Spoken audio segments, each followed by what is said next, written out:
de nouveaux territoires. Que sont ces nouveaux territoires? Pourquoi parler d'émergence? Donc si on prend l'intitulé au pied de la lettre, ces nouveaux territoires sont bien sûr ceux qui sont liés aux nouveaux espaces ouverts par l'explosion de l'immatériel et de ce qu'on appelle aujourd'hui l'information sous forme liquide, selon les mots de Zygmunt Bauman. Et si on revient 30 ans en arrière, comme ça a été fait depuis ce matin, date du rapport Martre, le fameux, le web, Internet apparaît en France. Le projet initié bien avant est celui de numériser toute l'information et de l'interconnecter. D'interconnecter toute l'information, tous les lieux, tous les champs. Et les opérateurs de cette numérisation et de l'espace de l'immatériel se positionnent sur tous les échiquiers avec comme objectif un gain permanent de puissance. Au fil des ans, l'utilisation de l'information et de la connaissance pour garder la main sur la primauté technologique, économique et politique est devenue la règle. Cette transition, je pense que nous l'avons tous vécue ici. Donc, personnellement, en tant que journaliste dans l'informatique et plus tard dans l'industrie, j'ai vu comme vous ce changement radical opérer dans les différents espaces économiques, avec une destruction de valeurs progressives des différents secteurs. Donc je ne ferai pas typiquement le bilan du journalisme 30 ans après l'arrivée d'Internet, ce serait malvenu, je vous laisse le faire. Et comme vous, j'ai constaté tous les bouleversements politiques et l'inertie des décideurs face à ces changements. Pour mémoire, en me plongeant 30 ans en arrière, nous avons essayé d'imposer le Minitel aux États-Unis, alors que l'Internet était déjà là depuis quelques années. Juste, voilà, pour vous remettre un peu dans le contexte de l'époque. Donc cette nouvelle définition de l'espace et du temps, cette numérisation du monde ont bouleversé les équilibres géopolitiques, modifié nos grilles de lecture avec l'irruption de nouveaux acteurs. Et 30 ans plus tard, le contexte de permacrise dans lequel nous sommes entérine définitivement la nécessité d'une extension de l'intelligence économique et surtout la revitalise dans toutes ses dimensions actuelles ou émergentes. Donc pour évoluer dans ces nouveaux territoires, nous avons de nouvelles méthodes, de nouveaux outils. Nous parlerons typiquement de l'OSINT. Et surtout, un changement peut-être radical d'état d'esprit vis-à-vis de cette discipline et de son approche. De la protection des actifs économiques, l'intelligence économique passe à l'offensive, ce qu'on a entendu ce matin, et c'est une bonne nouvelle, armée de nouvelles pratiques et outils, puisés dans ce monde de l'immatériel. Et pour évoquer ces sujets, j'ai le plaisir d'accueillir le général Aymeric Bonnemaison, que je laisserai se présenter, la tête de Comcyber, et le plus geek des généraux, me suis-je laissé dire. Camille Lanet, sous-directeur de l'intelligence économique à la Direction générale de l'armement. Christophe Deschamps, consultant, formateur en veille stratégique et auteur du livre « La boîte à outils de l'intelligence économique » avec Nicolas Moinet, je crois. Voilà. Et Nicolas Deric, le président d'Elephantastic, une plateforme liée à l'OSINT, qui nous sera détaillée tout à l'heure. Alors, le numérique me lâche, donc je vais passer sur la première question, peut-être pour le général. Vous avez pris la tête de la cyberdéfense de l'état-major des armées en 2022. Est-ce que vous pouvez nous présenter, même si je pense beaucoup connaissent ici, mais un peu ce qu'est la Comcyber, votre rôle, vos défenses et votre parcours, dans le désordre? Alors, mon parcours, ça va être long. Hein, mais... En synthèse. Très bien, oui, donc j'ai pris le commandement effectivement en septembre 2022, après un long parcours d'officier de renseignement et de guerre électronique dans les armées. J'ai vu monter personnellement la menace cyber par le biais de l'attaque des réseaux, qui a été mon métier pendant des années, à la fois pour défendre, mais surtout pour attaquer les réseaux adverses. Aujourd'hui, ma mission, c'est de protéger et de défendre les systèmes d'information, les systèmes d'armes, les systèmes de commandement du ministère des Armées, hormis ceux de la DGSE et de la DRSD. Et surtout, je suis en charge de la conception, de la planification et de la conduite des opérations militaires dans le cyberespace. Alors ça veut dire que je travaille sur 3 domaines de lutte principaux sur lesquels je vais revenir.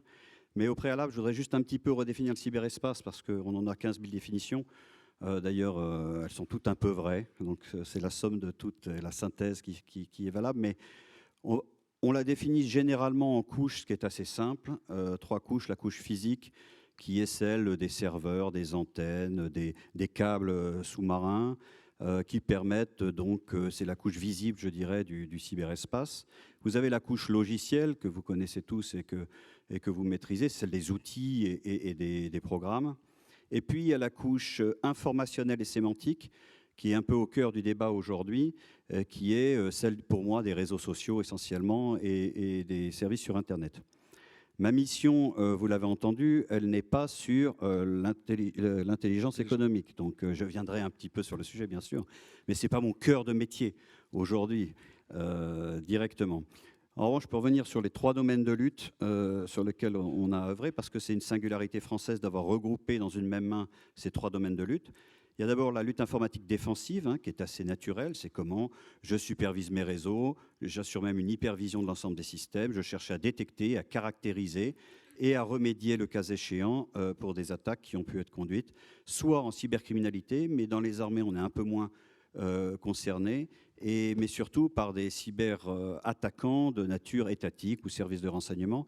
Parce que ce qui fait une petite différence avec la structure étatique de l'ANSSI, c'est que ceux qui vont nous attaquer, nous, en général, peuvent prendre le temps. Un cybercriminel, lui, va chercher rapidement à voir partout où ça peut passer et rapidement aller faire son business et faire de l'argent. Chez nous, c'est souvent des attaquants un peu plus sophistiqués qui veulent attaquer des systèmes plus compliqués à attaquer, mais ils ont le temps et d'énormes moyens. Ça, c'est le volet défensif. Il y a la lutte informatique offensive, dont je ne vous parlerai pas beaucoup, mais dont la finalité vise à aller attaquer les systèmes adverses, soit pour faire du renseignement, aller capter des données, l'intention de l'adversaire, ou ses données, sa coordination telle qu'elle est assurée. Ensuite, ça peut être d'aller leurrer sa conception, son approche, sa vision du champ de bataille. Et enfin, ça peut être de neutraliser ces systèmes, de condamner les systèmes d'armes de l'adversaire. Le troisième volet, c'est là qu'on est un peu atypique en France, c'est la lutte informatique d'influence sur laquelle on opère. Là, il s'agit aussi de détecter, de caractériser les attaques adverses. On est rentré dans cette problématique avec la lutte contre la propagande de Daesh. On a beaucoup continué avec les attaques russes en Afrique francophone. Vous avez sans doute toujours vu ces actions-là. Donc on est monté en gamme sur le sujet. On est une des nations, avec les Américains sans doute les plus avancées. Beaucoup de pays s'y mettent aujourd'hui parce que beaucoup ont pris conscience de ce sujet. À noter quand même, c'est important pour les débats ensuite, que je ne le fais qu'à l'extérieur pour appuyer les opérations militaires extérieures. Tout ce qui est du registre de la détection-caractérisation sur le territoire national, ce n'est pas mon sujet, c'est le sujet de Viginum, mais on pourra y revenir. Il y a bien sûr une coordination entre nous parce que les frontières sont parfois très ténues dans notre domaine. Alors justement, quand vous parlez de frontières très ténues, j'aimerais, si vous en êtes d'accord, revenir juste un tout petit peu en amont sur, vous dites, vous n'allez pas parler d'IE, mais comment est-ce que dans le cadre de l'intelligence économique, ce que vous venez de déployer peut éventuellement s'articuler ? Alors là où je peux parler, d'IE, c'est en fait sur les modes d'action sur lesquels je travaille, sont finalement ceux que vous allez retrouver dans la société civile. D'abord l'espionnage, et ce n'est pas nouveau, l'espionnage industriel, sur lequel on a souvent été naïfs, nous autres Français, nos sociétés pensant qu'elles n'avaient pas grand-chose à cacher, mais ça peut être l'attaque de brevets, les prises de données sur la société, ses futurs contrats, ses propositions de contrats, tout ce qui peut donner un temps d'avance à un adversaire ou à un rival, ça c'est particulièrement important. Avant, si vous voulez, dans la notion de renseignement, il y avait la notion d'interception. On parlait de renseignement d'origine électromagnétique. Ça existe toujours, mais c'est quand vous interceptez sur le transit d'une information. À partir du moment où, avec le cyber, vous avez directement accès aux données stockées, vous imaginez la somme d'informations que ça peut donner à un de vos adversaires et à un de vos concurrents dans les entreprises. Le deuxième volet, qui est un peu le même type de mission que l'on peut remplir, c'est l'attaque en réputation, qui est déjà utilisée. L'e-réputation, vous le savez, c'est important. Et ça peut être une combinaison de ces modes d'action. Vous connaissez le hack and leaks, je vais voler les données et je les diffuse, soit pour mettre en porte-à-faux. En plus, dedans, je peux leurrer, rajouter des informations un peu différentes. Et dans ces cas-là, je vais troubler et je vais mettre en concurrence ou faire une attaque sur une société, par exemple, adverse. Le DDoS, le déni de service, qui n'est pas grand-chose sur un site, ou alors son d'effacement, pour y mettre quelque chose d'un peu ridicule, pour ridiculiser la société, et après, ajouter là-dessus une campagne d'information qui va dire, regardez, il se prétend l'expert dans tel domaine, mais il n'est pas capable de protéger son réseau, alors que c'est un type d'attaque dont on peut se prémunir, mais qui n'est pas fondamentalement très sophistiqué. Enfin, la troisième, c'est la neutralisation pure, et ça, vous l'avez vu avec les ransomware. On avait besoin d'alerter les gens il y a 10 ans. Aujourd'hui, je pense que tout le monde en a conscience. Donc sur cette forme de neutralisation, mais ça peut aller assez loin. Ça peut être aussi une attaque d'un système de production sur des systèmes SCADA, des systèmes industriels, pour aller neutraliser demain une entreprise éventuellement concurrente. Alors là, je vous fais un tableau un peu triste et inquiétant.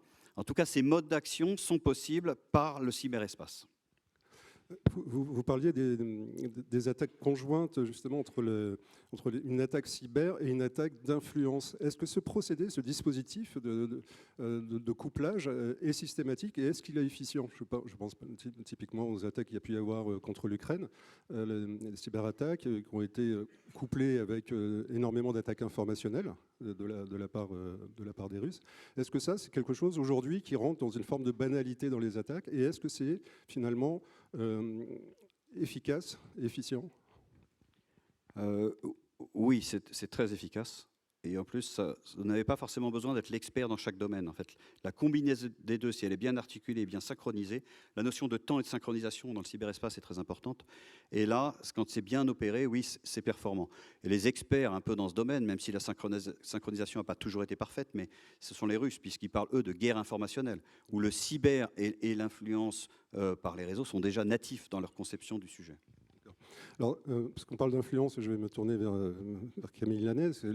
Donc l'influence, on a un peu échangé, et l'influence aujourd'hui est prise au sein du MINARM comme un sujet très, très sérieux. Est-ce que vous pouvez nous préciser un petit peu, dans le cadre de vos fonctions, comment vous allez doctriner, si je peux me permettre ce terme, ce néologisme, doctriner l'influence et surtout comment ça va se concrétiser pour de vrai? Mesdames, Messieurs, bonjour. J'insiste sur le mesdames parce que je rajoute un petit peu de... Je ne sais pas si je réussirai à apporter un peu de parité, mais voilà. Est-ce que c'est un travail d'influence, ce que vous venez de faire? Je ne sais pas si ça marchera, on verra bien. On verra bien au prochain colloque. Et puis, je tiens également à saluer quand même l'école de guerre économique qui vient de monter. Alors ça, je pense que c'est un effet d'ensemble. Je vais y venir par l'influence. Mais ça, c'est un bel effet d'ensemble qui témoigne en fait d'un beau travail de professionnalisation de l'IE. Et si on arrive à avoir un colloque comme celui-ci aujourd'hui par une école qui a déployé des moyens et rassemblé des acteurs, eh c'est peut-être parce que justement ça a pris un peu d'importance. Alors ça peut être un déport, ça peut être de l'influence aussi, de ne pas répondre tout de suite à une question, mais donc j'y viens. L'influence, ce qu'il faut avoir en tête, c'est que ça peut paraître simple, surtout pour tous les acteurs bien plus professionnels que moi qui sont ici, mais l'influence, c'est avant tout une école d'humilité. C'est une école d'humilité pour 3 raisons, à mon sens. La première, c'est que en influence, tout particulièrement, on ne peut jamais se prévaloir de se faire attribuer une bataille gagnée. Pourquoi? Eh bien, tout simplement parce qu'on ne peut pas dire quelle part on a pris dans ce combat gagné, c'est impossible. Personne ne pourra dire si la veille de la décision d'un contrat, c'est les 3 années de manœuvres longues qui ont été menées, qui ont porté la décision, ou si c'est peut-être quelqu'un dans la nuit qui a fait basculer la décision. Donc l'influence, pour ce premier point, belle école d'humilité. Également, c'est une action d'ensemble. On n'est jamais sur une action seule à imaginer. Par exemple, la DGA, la sous-direction de l'intelligence économique que je dirige et mes équipes qui sont dédiées à ça, on ne pourra jamais dire, ce sera impossible. Dire c'est nous qui avons fait cela et on va surtout et on va avancer seul. Donc c'est un effet d'ensemble. Et le troisième élément, c'est qu'en fait, c'est du résultat à long, voire très long terme. Voilà, sur des manœuvres que nous avons débuté, eh bien, j'aurais très probablement quitté mon poste quand il y aura des résultats. Donc ça m'amène à dire, et c'est quand même important à avoir en tête, parce qu'il y a on rentre dans une approche qui est un petit peu différente et qui est un peu gratuite, mais je pense que c'est très bien, même quand on professionnalise. C'est que moi, je le vois comme une obligation beaucoup plus de moyens que de résultats. Je dois rendre des comptes de la manœuvre que j'aurais montée en détail pour telle action d'influence. Je dois pouvoir dire, j'ai monté telle manœuvre, je suis passé par telle étape, j'ai mené telle action extrêmement précise. Ça, je dois pouvoir en rendre compte, si ça, en particulier, évidemment, si le résultat n'est pas escompté. On viendra me chercher et c'est normal. En revanche, je ne pourrais pas dire, effectivement, le résultat, je m'attribue. Donc ça, c'est pour moi un premier élément important. Et pour justement ne pas être dans un petit peu dans la fumée ou un petit peu dans le schéma OSS 117 que j'aime beaucoup au demeurant, mais qui dit, et ça remplace, on va rentrer dans l'intelligence économique offensive, j'aime me battre. Donc nous aussi, on aime se battre, mais on va essayer de mettre un petit peu des moyens, et ça ne va pas être seulement par des cocktails ou par de vagues dîners, ça en fait partie aussi. Mais on en vient à écrire. Et ça a été le premier travail que j'ai souhaité mener avec mes équipes pour le déléguer et pour, bien entendu, bâtir une stratégie d'influence pour la politique industrielle de défense, c'est écrire une doctrine. Ça commence par là. Vous le savez tous, on fait des process. Donc, nous avons défini une doctrine de manière assez précise avec des schémas. Vous comprendrez bien que je ne pourrais pas vous les donner, mais extrêmement précis, des comités de validation. Tout est extrêmement ciselé. De manière à s'inscrire, et ça c'est important, de manière à s'inscrire dans un schéma qui est beaucoup plus global, parce qu'on ne s'est pas positionné en se disant effectivement on va être les seuls à avoir ce mouvement d'influence. Vous le savez très bien, ça a commencé depuis longtemps, mais en particulier au niveau de l'État. La revue nationale stratégique et les mots prononcés par le président de la République ont été importants sur l'influence, en essayant de ne pas trop écorcher ce qu'il a dit, mais que l'influence était un élément clé de notre capacité à protéger les intérêts de la France et à contrer les actions des compétiteurs dans tout le spectre de l'hybridité. Ça, c'est majeur. Ça démarre de là. Il y a une stratégie nationale d'influence qui est en train de s'écrire.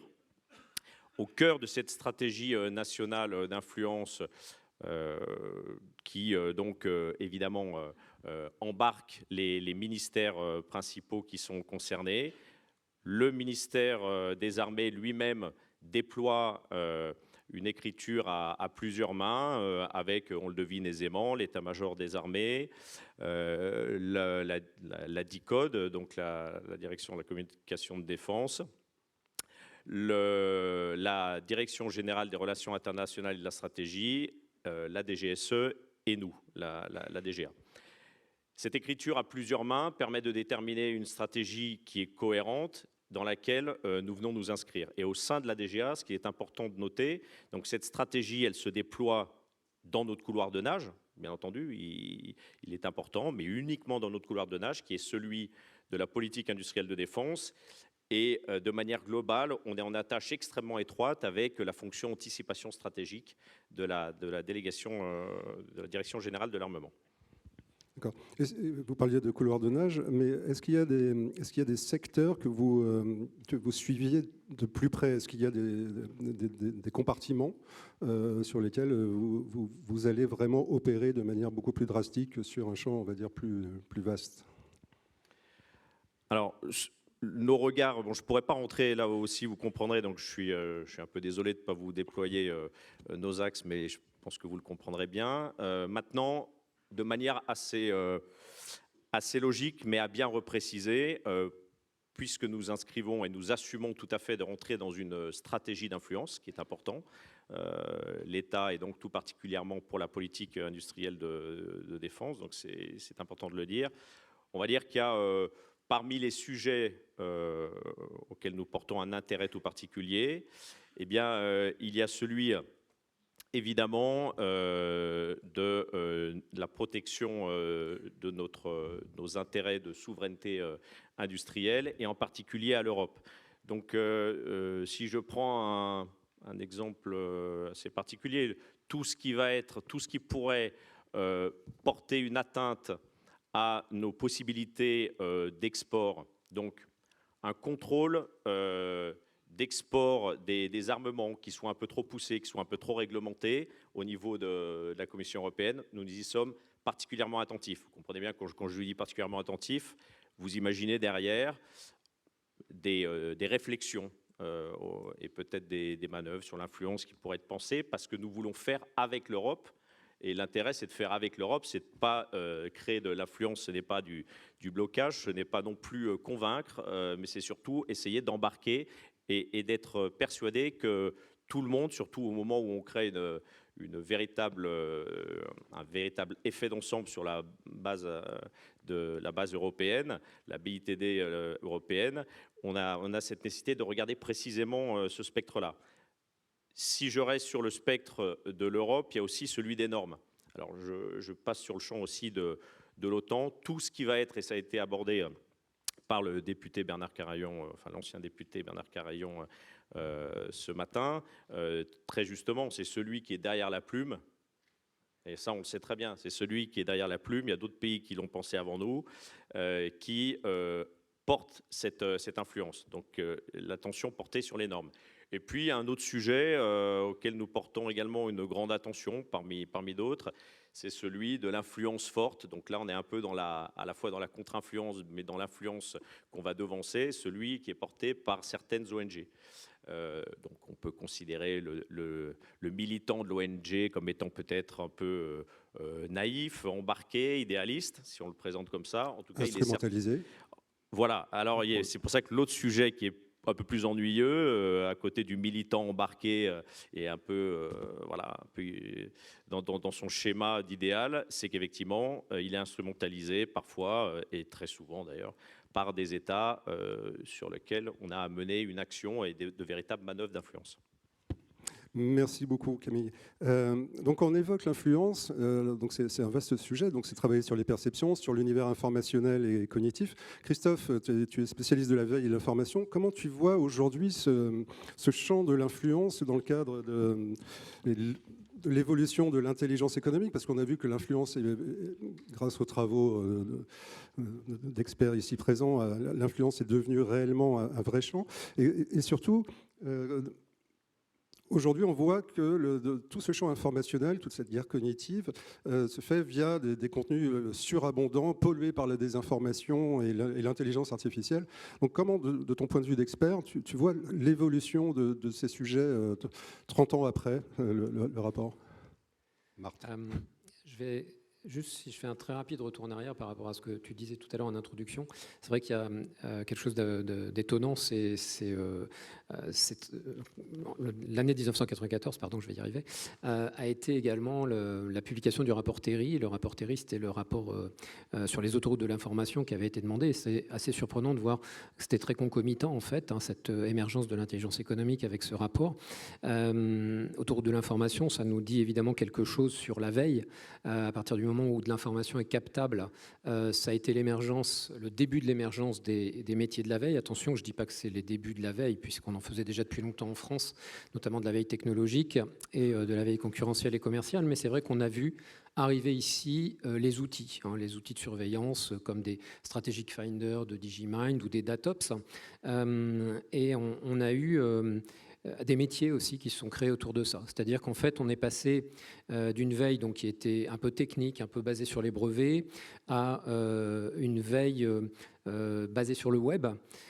Et puis on est passé aussi, et ça c'est très dommage, d'une veille qui était très humaine, qui était très fondée sur des réseaux de veilleurs. Notamment on organisait des réseaux de commerciaux, des réseaux de chercheurs qui partaient dans des conférences, des événements, et on leur faisait évidemment écrire des rapports d'étonnement. Ça a malheureusement un peu disparu, pas totalement, c'est en train de revenir, notamment avec l'émergence des outils collaboratifs qui permettent de remettre un peu d'humain dans le dispositif. Mais il y a eu une perte de savoir-faire clairement sur l'animation de communautés ou de réseaux de veille en interne. Cette émergence, si je reviens à l'émergence d'Internet, pourquoi je parle de ça? L'émergence du web plutôt, parce qu'Internet était là depuis bien plus longtemps, mais l'émergence du web en 1994, c'est un petit peu la révolution qu'on est en train de vivre en ce moment, 30 ans plus tard, avec l'arrivée de l'IA, des IA notamment génératives, mais pas que. Et là, il y a un parallèle qui est intéressant aussi, c'est est-ce qu'on va prendre suffisamment à bras-le-corps cette émergence des IA? Je suis tombé, en cherchant un petit peu, là je suis tombé sur la Skip France. Skip France, donc c'est créé en 1992, si je ne m'abuse. Et en mai 95, soit un petit peu plus d'un an après l'émergence du web en France, il y avait un déjeuner qui était mené, comme il y en avait régulièrement chez Skip France, avec comme thème comment faire, je l'ai noté, comment faire une bonne veille, une bonne revue de presse économique et concurrentielle. Et il se trouve que le web n'était pas cité dans cette revue de presse. On citait des bases de données, tout un tas de choses, mais le web n'était pas cité alors qu'il était déjà là depuis plus d'un an. J'ai tendance à penser que les spécialistes de l'intelligence économique qui étaient là à ce moment-là ont raté quelque chose. Donc ma question, et ce sur quoi je ne voudrais pas qu'on se rate dans les années à venir, c'est est-ce qu'on prend bien en compte l'émergence des IA dans nos métiers et ce qu'elles vont bouleverser en fait? Je te remercie infiniment pour cette question et je me tourne vers... Je parlerai d'influence après parce que c'est en lien direct. Oui, on reviendra sur l'influence, mais cette question de l'IA, qui a été un peu spoilée ce matin, une précédente table ronde, mais en général, je me tourne vers vous sur l'IA aujourd'hui dans le cadre cyber, de la lutte... Alors, pas tant informationnel, mais dans la lutte tout court contre les malfaisants, je veux dire ça comme ça. Est-ce que l'IA joue un rôle aujourd'hui de plus en plus prégnant et déterminant? On sait que dans la cyber, l'IA est là depuis très longtemps sur l'analyse des comportements, etc. Aujourd'hui, on a les LLM, effectivement, qui vont à la fois automatiser, créer du contenu, donc créer une inflation de contenu, mais aussi, et de plus en plus, donner la main à des personnes qui n'avaient pas forcément la compétence auparavant pour créer des scripts ou des attaques. Et donc, il y a une intrication comme ça qui est en train de se faire. Est-ce qu'aujourd'hui, l'IA, c'est devenu pour vous le cœur du sujet de la cyber? Et pardonnez-moi, je complète ma question. Est-ce qu'il y a beaucoup de recherches qui sont effectuées là-dessus au sein de ComCyber? Alors, est-ce que l'IA est le cœur? En tout cas, ce qu'on a bien identifié, c'est que pour la cyberdéfense au sens large, de ce que je vous disais juste avant, on sait que sans IA, on est mort dans nos domaines. Donc aujourd'hui, elle est déjà intégrée parce que d'une part, les attaquants potentiels y ont accès et beaucoup plus de monde, vous l'avez dit, ça c'est abordable pour des puissances très moyennes, pour des particuliers, que ce soit pour l'offensif en cyber, pour coder, pour trouver des outils, pour piéger, ou alors dans l'informationnel, et ça vous avez déjà vu les changements, pour créer des faux sites, on a encore eu le cas récemment, avec une typographie absolument parfaite. Vous n'êtes pas dans les fautes d'orthographe comme vous l'avez avant, vous avez des logos qui sont absolument identiques. Et donc, on est déjà attaqué par l'IA en quelque sorte. Donc du côté des attaquants, oui, c'est une menace qui amplifie et qui amplifie très vite. Ça veut dire pour nous que c'est un challenge, et un challenge dans l'innovation permanente et l'adaptation de nos systèmes. Et leur intégration, vous parlez de l'IA en termes de techno, ce qui est important aussi, c'est d'intégrer dans les structures. Donc c'est ce sur quoi nous travaillons. D'un autre côté, là où l'IA est un atout pour nous, c'est dans la détection, caractérisation dont je vous parlais. Là où pour traiter des sommes de données, en plus pas tout au même format, ça prenait un temps absolument phénoménal, aujourd'hui on va pouvoir détecter dans des temps beaucoup plus courts. Donc c'est encore la course du glaive et du bouclier. On est encore dedans et particulièrement dans ce domaine. Donc oui, il va falloir avoir une dynamique et une politique forte sur ce sujet. Au sein du ministère des Armées, on a créé l'AMIAD, qui est une agence spécialisée et qui va voir à intégrer tout ça au mieux dans les programmes et à optimiser les démarches qui seront faites. Mais c'est un peu comme la naissance du cyber, ce qui a permis à certains pays, et ça je pense que c'est un bon axe de réflexion, d'être une cyberpuissance sans être forcément un pays absolument majeur. C'est une volonté politique de l'intégrer, et c'est ce qu'il faut. Une anticipation, c'est-à-dire pas démarrer 20 ans après, et donc déjà être dans le coup. Avoir une RH qualifiée, et nous avons une très bonne RH en France dans ce domaine, parce que même dans les inventions que vous voyez dans des groupes qui ne sont pas français, vous avez beaucoup de Français dedans, et d'ingénieurs français. Et enfin, ce qui va être important aussi, c'est la partie... Attendez, je reprends mes lunettes parce que je n'ai pas d'intelligence artificielle pour mieux voir. C'est la base technologique, bien sûr, de l'ensemble du pays et de ses capacités. En IA, on a des atouts. C'est pris en compte. Maintenant, ça va être la coordination de tout ça qui va être particulièrement importante. Dernier volet sur l'IA qui me concerne, moi, en tant que garant de la sécurité, c'est qu'il ne faut pas être naïf sur l'IA aussi. C'est une extrême vulnérabilité. À partir du moment où quelqu'un vient attaquer vos bases de données, falsifie vos données, empoisonne votre lac de données, toutes les déductions que vous ferez derrière seront faussées. À partir du moment où quelqu'un met la main sur votre algorithme, qui est en plus en boîte noire pour vous, que vous ne voyez pas, et peut modifier ses conclusions, pareil, toutes vos conclusions seront erronées. Donc ça veut dire que ça rajoute pour nous un champ de responsabilité supérieur dans la protection encore et la défense de notre propre IA. Merci beaucoup. Alors, vous parliez de l'attribution, du poisoning des bases de données. Alors, aujourd'hui, il y a une matière qui est en train d'exploser en France. On parlait des réussites de l'IA. Je pense que l'OSINT fait partie aujourd'hui des grandes réussites. On pourrait presque parler, je parle sous le contrôle de Nicolas, mais de pôle d'excellence en France sur l'OSINT. Donc, est-ce qu'aujourd'hui, l'OSINT, ça fait partie des outils, justement, qui sont en renfort des logiques d'attribution, de lutte contre la désinformation? On parlait de due diligence augmentée. Donc, aujourd'hui, l'OSINT, en France, c'est quoi, rapidement? Alors, avant de répondre à cette question, je vais faire un petit bond en arrière et revenir un peu plus de 25 ans en arrière, mais c'est intéressant de regarder derrière pour voir pour voir aujourd'hui, voir demain. En 1996, je commence par une petite histoire personnelle. En 1996, j'étais étudiant et pas très loin d'ici, dans le 7e arrondissement, rue du Colonel Combes. Et alors que j'étais étudiant, en fait, la seule chose qui m'intéressait, c'était de trouver un accès à Internet. Ceux qui se rappellent de cette époque, Internet, ça coûtait très cher, on payait à la minute, difficile d'accès. Et par chance, il y avait un département de l'école dans laquelle j'étais qui avait un accès illimité à Internet, à un étage fermé derrière une porte à badge un peu mystérieux. De fil en aiguille, j'ai réussi à m'introduire dans cette école. C'était l'école de guerre économique. Et j'ai eu la chance de discuter avec des étudiants. Internet, je connaissais un petit peu. J'y avais passé un petit peu trop d'heures et beaucoup trop de nuits. Et en fait, simplement parce que ça m'intéressait, en montrant aux étudiants ce qu'il était capable de faire avec Internet, je crois que surtout ce qui les avait épatés, c'était une démonstration qui permettait de faire crasher un ordinateur sur un réseau simplement avec un petit programme, ou alors de prendre le contrôle d'une session Hotmail. Il ne fallait pas grand-chose pour épater les gens à l'époque. Les étudiants sont allés voir Christian Herbulot, la direction, et en disant « mais il nous faut absolument des cours pour savoir utiliser Internet ». Et je ne connaissais pas encore l'école. J'avais réussi à m'infiltrer pour être recruté comme administrateur système, pour m'occuper du serveur de l'école. Et en fait, j'ai découvert l'école. Et j'ai découvert une école où les étudiants avaient déjà des cours, dans le programme qui avait été bâti à l'époque, des cours sur les bases de données d'entreprise, où les profs venaient avec des grands manteaux longs et des CD-ROM dans leur poche. Parce que c'était ça à l'époque, l'information sur les entreprises. Et autre cours, ce qui aujourd'hui, faut vraiment voir ça avec les yeux de l'époque, il y avait des cours sur la cybersécurité. Pour ne pas le nommer, donné par Philippe Langlois. Philippe Langlois, c'est le fondateur d'Intrinsèque, qui est une des premières sociétés en France à avoir fait des tests d'intrusion.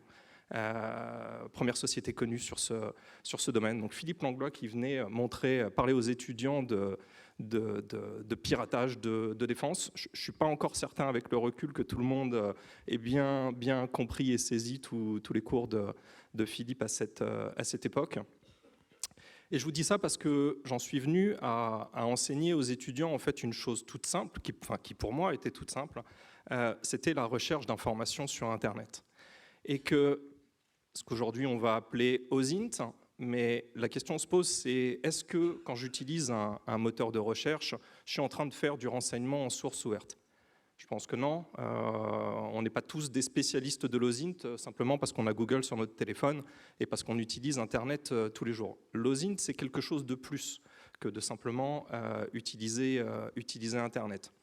Et si je dois formaliser un petit peu ce qu'est l'OSINT, je dirais qu'il y a 3 composantes qui sont extrêmement importantes. La première, c'est l'état d'esprit, c'est-à-dire que la curiosité, la rigueur. Si on n'a pas déjà ces qualités, si ça ne vous intéresse pas d'aller creuser des informations sur Internet, quel que soit le sujet, mais ça on va détailler, c'est peut-être déjà difficile de faire de l'OSINT. Après, il y a un autre aspect, c'est la connaissance des sources de données. Pourquoi connaître les sources de données ? Je vous donnais cet exemple des bases de données d'entreprise. Ce matin était évoqué dans les domaines d'application de l'IE, évidemment, la due diligence, les problématiques anti-fraude également. La donnée entreprise, c'est quelque chose qui est extrêmement important. Et pourtant, c'est très, très, très difficile de rechercher dans les registres d'entreprise, de rechercher les informations liées aux entreprises. Et ça, c'est un véritable métier. Et le renseignement en source ouverte, c'est un des champs d'application. Si je vous dis demain, il faut travailler, et ça c'est des exemples réels, je suis sûr que vous les avez tous, que ce soit dans le privé ou dans le public, on vous dit il faut travailler avec une société mexicaine, qui sont les actionnaires de cette société, qui sont les dirigeants, et j'irais même avant même ces questions, c'est est-ce que la société existe? Et bien, cette question qui peut paraître extrêmement triviale, en fait, elle est très compliquée. Il y a beaucoup de pays, on parle souvent des paradis fiscaux, mais il n'y a pas besoin d'aller dans les paradis fiscaux pour avoir de l'opacité sur les registres d'entreprise. Au sein même de l'Europe, la moitié des pays d'Europe ne jouent pas le jeu, ne partagent pas l'information et on n'a accès à rien. Heureusement, il y a des démarches européennes pour améliorer ça, mais ça avance doucement. Donc la connaissance des sources, et quel que soit le domaine qui vous intéresse, je parle d'information d'entreprise, ça peut être de la recherche d'informations sur les réseaux sociaux, ça peut être de la recherche d'informations sur de l'imagerie spatiale, l'imagerie, donc le GeoInt, avec tout un tas d'outils aujourd'hui qui, pour beaucoup même, sont gratuits. La connaissance des sources, donc très importante. Et puis le dernier point, mais que je mets vraiment en dernier, c'est les aspects techniques. Les aspects techniques, c'est que, évidemment, on en parle avec l'IA, recueillir l'information manuellement, c'est fastidieux, c'est compliqué, et bien sûr qu'on a besoin d'outils pour automatiser un certain nombre de tâches, la collecte déjà, et ensuite éventuellement l'analyse. Et là, en France, on a la chance d'avoir des savoir-faire extrêmement pointus dans plein de domaines. Sur le cyber, c'est une évidence. Sur l'IA, c'est aussi une évidence. Et sur l'OSINT, il y a eu cette émergence, je ne sais pas définir pourquoi, là il faudrait faire intervenir quelqu'un d'autre, un sociologue. La France a une place particulière sur ce domaine de l'OSINT, où on voit des étudiants, des individus qui se passionnent pour ce sujet, qui développent des compétences sur ces sujets, les journalistes aussi. Il faut quand même rappeler que toutes les grandes rédactions aujourd'hui en France se sont dotées de cellules OSINT, d'abord pour lutter contre les fake news, mais pas que. Maintenant, c'est aussi de l'OSINT dans le cadre d'investigations qui sont beaucoup plus larges. Comment utiliser la source ouverte dans le cadre de ces enquêtes. Donc vraiment beaucoup de domaines différents dans lesquels se sont développés ce savoir-faire d'OSINT, pour lequel je trouve effectivement qu'il y a un savoir-faire français qui est assez particulier. On a au niveau mondial, on le voit si vous regardez là, toutes les publications qu'il y a sur Internet, il y a des spécialistes et on en voit beaucoup en France. Donc là-dessus, on n'a pas du tout à rougir et je pense que justement, il faut encourager ces savoir-faire. On l'a vu ce matin avec Olivier Dellenbach qui est en train de construire un champion français avec une composante OSINT. On a beaucoup d'autres acteurs, nous de façon plus modeste, mais aussi d'autres sociétés concurrentes mais néanmoins amies, qui développent ce savoir-faire assez particulier.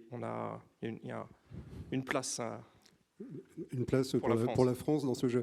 Mais je rebondis, pardonne-moi, sur quelque chose que tu as dit, et c'est une question peut-être un peu plus large.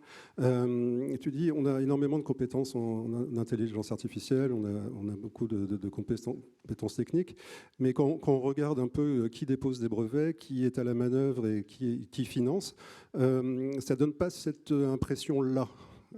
Pour le dire autrement, j'ai l'impression que tous les développements qui se passent sur l'intelligence artificielle, on ne va pas parler du quantique aujourd'hui, mais en tout cas sur l'intelligence artificielle, est vraiment l'idée par deux grandes puissances, d'une part, et d'autre part, j'ai pas non plus l'impression, et ça c'est une question que je vous pose, qu'on ait la capacité de rétention de ceux qui ont les cerveaux pour développer ça.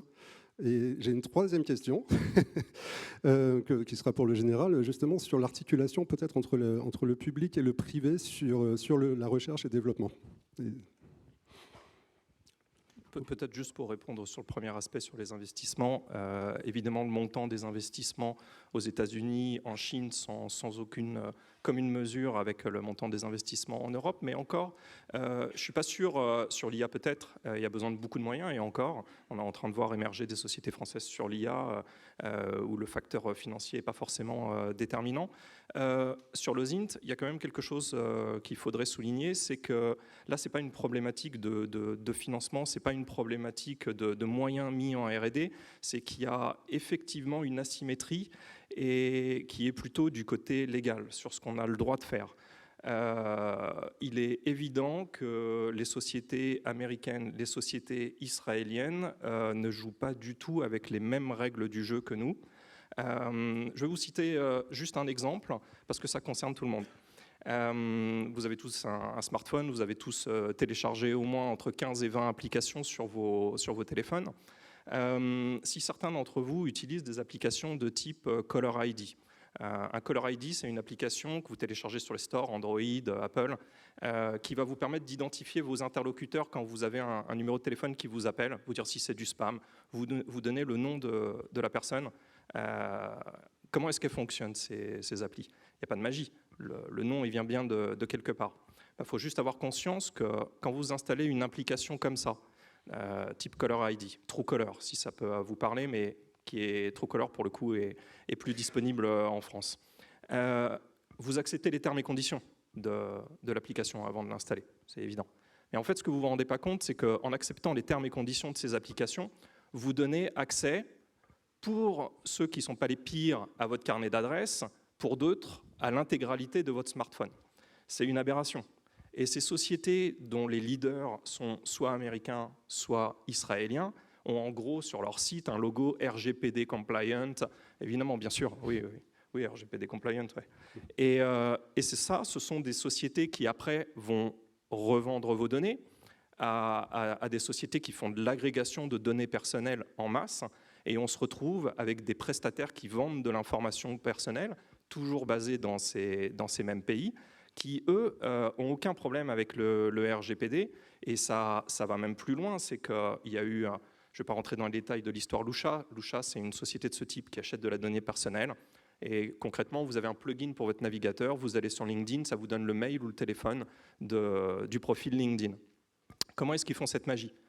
Lusha, entre autres, ils vont utiliser ces techniques d'application dans les stores, Android, iOS, pour exfiltrer de la donnée, mettre tout ça dans une énorme base de données et ensuite la revendre. Il y a eu des plaintes contre Lusha et la délibération de la CNIL, c'est-à-dire le RGPD ne s'applique pas à la société Lusha. Ils sont basés en dehors de l'Europe, ils n'utilisent pas les données pour démarcher directement les gens qui sont dans leur base. J'ai plus les 3-4 critères qui étaient cités, mais la conclusion, c'était le RGPD ne s'applique pas à la société Lusha. Faites la même chose en France, vous êtes mort. Or, ces données, on en a besoin pour l'investigation. Il y a des cadres légitimes dans lesquels on a besoin d'accéder aux données qui sont fournies par ces prestataires. L'antifraude, pour les forces de police, je pense que ça peut être légitime, très certainement pour les services de renseignement. Et là, on ne joue pas avec les mêmes règles du jeu. Donc, légalement, on ne peut pas faire ce que font ces sociétés à l'étranger. Il y a une véritable asymétrie donc, entre nous et, je pense. Et nos amis. Et si on va plus loin, même, on en parlait ce matin, donc on ne va pas revenir sur le sujet, mais même l'IA Act, guidé par le risque, finalement semble poser problème au développement de l'entrepreneuriat sur l'IA. Donc, on ne va pas revenir. Mais donc, ce que tu dis, finalement, c'est qu'on a un vrai sujet de législation et que tu as un peu les opérateurs ont un peu les points, son pieds et poings liés sur ce sujet. Alors, en France. Mon opinion, mais... donc, parce que ce matin, on a bien compris que scraper, c'est mal. Scraper, c'est mal. Mais scraper, je dirais que c'est un détail. Scraper, c'est des problèmes de termes et conditions des plateformes. C'est-à-dire que, clairement, violer les termes et conditions de Facebook, moi, personnellement, je m'en fiche. C'est pas du pénal, on n'a pas le droit. Qu'est-ce que je risque? Je risque de me faire supprimer mes avatars, mes robots qui scrapent Facebook. Le risque, je l'assume. Juste, je vous rappelle, il y a des chiffres. Facebook Transparency publie leurs données tous les trimestres. Troisième trimestre 2023, Facebook a supprimé, on pourrait jouer aux devinettes, 800 millions de faux comptes. 800 millions de faux comptes en un trimestre. C'est pour vous dire que je pense qu'on est très loin d'être la préoccupation de Facebook. Mon général, je me tourne vers vous. On sait que l'achat, la captation de données, aujourd'hui, c'est quasiment le prélude à toutes les cyberattaques, c'est-à-dire ou les attaques informationnelles aussi. Est-ce qu'aujourd'hui,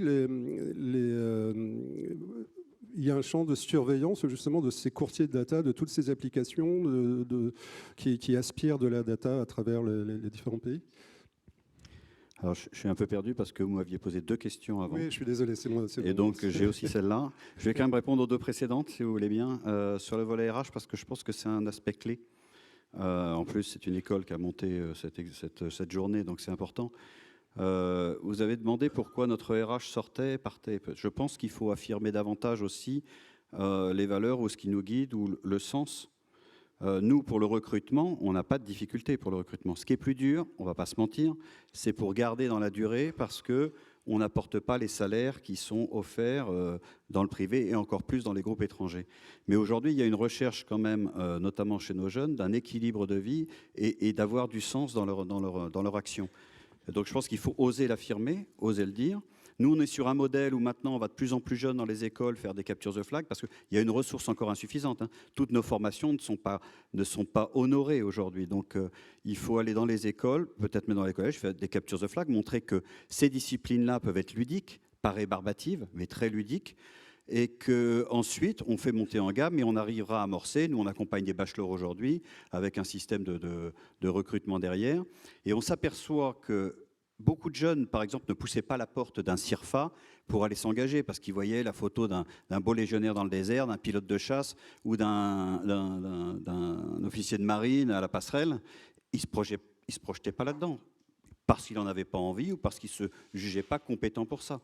En revanche, quand on a créé un bureau d'appui au recrutement cyber, quand on va voir ces jeunes en sortie d'école, d'ingénieurs et techniciens, en lui disant « tu nous intéresses pour tes talents, pour tes compétences et tu peux servir ton pays avec ça », ils viennent, ils sont intéressés. Et on a on a un phénomène assez fort. Donc je pense qu'il y a moyen. Et nous, l'idée, c'est de dire on n'est plus sur un cycle où on va rentrer dans l'armée pour 35 ou 40 ans, ou 25 pour certains, mais c'est davantage peut-être des cycles un peu plus courts. Nous, on aimerait bien que ce soit rentabilisé, donc au moins 6 ans, si vous voulez, mais que derrière, après, ces jeunes repartent dans un écosystème. Et je reboucle du coup sur la deuxième question, sur, en gros, le travail entre le public et le privé. Il est essentiel. Nous, on ne peut pas vivre en dehors de ce qui se passe dans le privé, en réalité, que ce soit ou dans le système académique. Ça fait déjà longtemps que le ministère des Armées, avec la région Bretagne, a créé le pôle d'excellence cyber, où il a assemblé des gens d'entreprise, de l'académique et des opérationnels. Et cette association permet de lancer des challenges, de travailler. Et nous créons des challenges chaque année, ouverts, qui permettent après d'avoir des prix et d'identifier des sociétés qui peuvent monter avec des solutions très innovantes et très jeunes. Donc il faut revoir l'approche, et c'est là, je pense, qu'on avait une vraie faiblesse en France. Quand on vous parlait tout à l'heure de l'accompagnement extrêmement financier, notamment des Américains, pour pousser leurs entreprises, je ne suis pas sûr qu'on ait la même ressource financière, mais en revanche, être plus désinhibé dans la relation public-privé nous apporte beaucoup. Merci beaucoup. Alors, et puis peut-être un travail d'influence aussi pour aller chercher des nouveaux talents un peu partout. Revenons sur les data et l'influence. Aujourd'hui, je me tourne vers Christophe. Aujourd'hui, on voit bien que on donne de la data, comme l'a dit Nicolas, et cette data va aussi permettre de créer de plus en plus de désinformation, de deepfake. Et je crois que c'est le Forum mondial qui a dit que tout ce qui est désinformation et deepfake est le premier danger pour les entreprises en France et dans le monde d'ailleurs. Oui, il y a un rapport qui est tout récent, qui est le Global Risk Report du World Economic Forum, qui est sorti la semaine dernière, je crois que tu l'avais signalé d'ailleurs, qui indique qu'effectivement, il y a 66%, enfin le risque principal, hormis les risques industriels traditionnels et les risques liés au climat, c'est les deepfakes en fait. C'est surprenant, mais pas tant que ça. Le FBI avait déjà mis en garde dès 2021 en disant que les fausses informations créées à partir d'IA générative allaient pas tarder d'émerger. Jusqu'à maintenant, ça se faisait manuellement. Si on regarde par exemple ce qu'avait fait l'IRA, l'Internet Research Agency en 2013, menée par Evgeny Prigogine, qui nous a quittés depuis, c'était du travail manuel. Ou pas.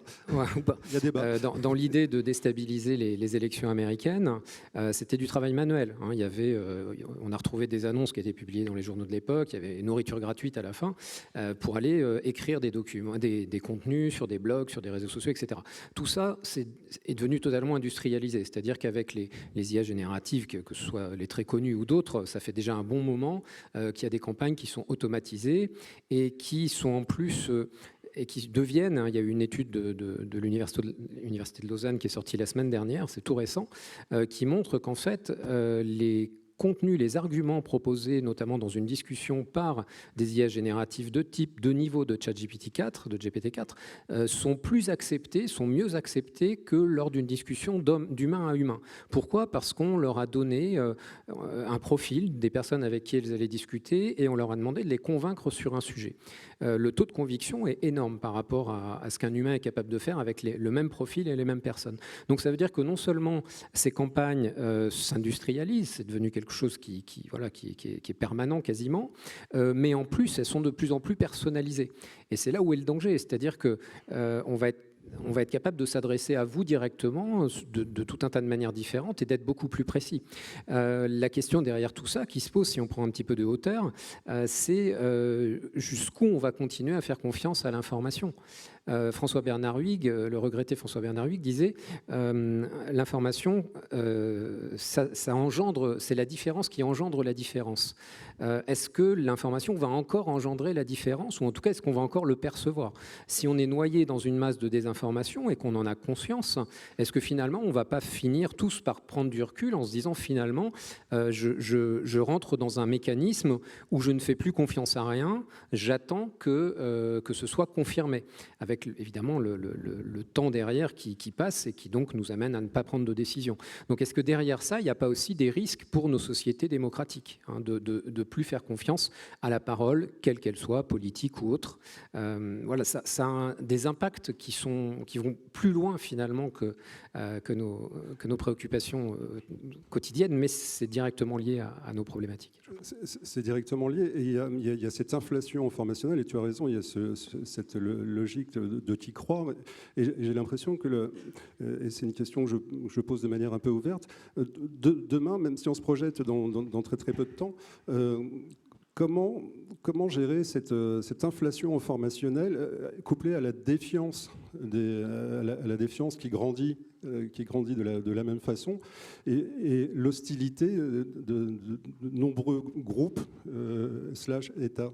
Je ne sais pas si ma question est claire. C'est un peu une question à tiroir. Mais pour la faire plus courte, comment, en tant que praticien, vous gérez cet afflux, cette surabondance d'informations dans un contexte de faux d'un côté et de défiance de l'autre pour la partie plus conflictuelle? Je ne sais pas qui veut répondre. Camille. Et quel rôle pour l'influence dans ce... Oui, je vais me lancer si j'ai bien compris. En fait, je pense que c'est là où l'humain réintervient, et on espère qu'il interviendra le plus longtemps possible, parce que dans ce tri, en fait, la masse d'informations, alors l'IA va être une étape supplémentaire dans le bouleversement. On va dire positif, mais effectivement, on en voit tous les dangers. Mais là où on aura toujours besoin de l'humain, et on s'en aperçoit dans le tri d'informations stratégiques qui tombent, je le vois avec l'organisme qui est mon opérateur de captation, de production de l'information stratégique, de diffusion de notes pour répondre à des commandes. On a toujours la nécessité d'avoir cette capacité de discriminer. Donc ça, même si effectivement on va s'appuyer sur de l'IA pour la captation, on va s'appuyer sur de l'IA pour l'analyse, l'étape d'orientation, j'ai tendance à croire que pendant assez longtemps, et il faudra qu'il y ait de l'humain derrière, pour orienter, pour comprendre à un moment où on veut aller, nécessairement, ou alors on considère qu'effectivement... on a une IA qui nous donne des ordres, etc. Mais là, on est dans un autre, dans un autre monde. Mais il va falloir pouvoir discriminer pour pouvoir dire voilà comment on oriente. Et orienter peut-être des machines, ça c'est très certainement, mais orienter des équipes. Et puis dans la captation et dans le fait à un moment de pouvoir dire là, est-ce qu'effectivement on récupère de la bonne information stratégique? Est-ce que ça n'a pas été empoisonné parce qu'à un moment, il y a eu des biais qui ont été, non pas qui sont introduits, mais qui ont été glissés de manière à perturber l'algorithme qui va me donner ces informations stratégiques?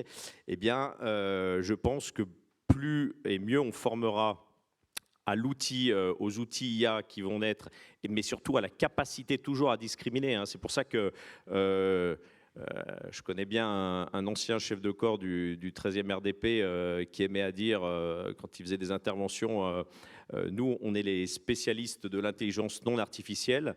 J'aimais bien entendre ça parce qu'effectivement, je pense qu'il y avait une réalité qui faisait ressortir en disant tout ça, c'est le complément et vous aurez toujours besoin de ce complément en plus de l'IA. Voilà, donc je ne sais pas si j'ai répondu en partie. Mais... Si, tout à fait. Et d'après vous, je parle aux experts, est-ce que cette capacité de discriminer, justement, sera encore valable très, très, très longtemps? Parce que si j'écoute Christophe... il semblerait que ça devienne de plus en plus compliqué. Alors, j'insisterai pas très longtemps. Moi, j'ai du mal à me projeter à 30 ans, comme on disait tout à l'heure. Moi, j'ai quand même, j'ose espérer qu'à 10 ans, non seulement on pourra encore le faire, mais surtout qu'on va travailler à le faire. Si on est en train de dire qu'effectivement, parce que là, on opère une bascule, c'est-à-dire qu'on dit que c'est l'humain qui, dans ce cas-là, et moi, cette étape compte énormément, celle de l'orientation. Si l'humain n'oriente plus, au-delà de discriminer, si l'humain n'oriente plus, là, ça va devenir compliqué. Et donc, l'IA, effectivement, va prendre une certaine place. Mais c'est l'éternel sujet du robot qui passe avant l'homme. Est-ce qu'on va se laisser dominer ou pas? Moi, je pense que c'est tout le sujet qu'on a avec l'IA aujourd'hui. Je ne sais pas si c'est naïf ou pas, mais je vois que, par exemple, il y a des journalistes, il y a une cellule OSINT chez France 24 qui s'appelle Les Observateurs, qui va sensibiliser dans les collèges. Aujourd'hui, ça paraît évident qu'à l'école primaire, on apprend à parler anglais parce que c'est un outil indispensable. Pourquoi est-ce qu'on n'apprend pas à utiliser Internet? Pourquoi est-ce qu'on ne donne pas les codes aussitôt? Je veux dire, tout le monde, n'importe quel enfant, à partir de 4-5 ans, a accès à un écran devant les yeux. Et combien de temps avant qu'on réagisse et de se dire c'est un outil qui est indispensable? Pourquoi est-ce qu'on ne va pas donner des codes plus tôt? Il y a des conférences de sensibilisation, comme je viens de le dire, sur le harcèlement à l'école, par les biais des réseaux sociaux, etc. Mais peut-être aller au-delà. C'est un outil indispensable et ça peut donner les codes pour réfléchir, pour prendre du recul sur la désinformation, pour savoir s'outiller, pour détecter les manipulations. Ça procède déjà de ça, peut-être un jour. Deux, trois points sur ce sujet.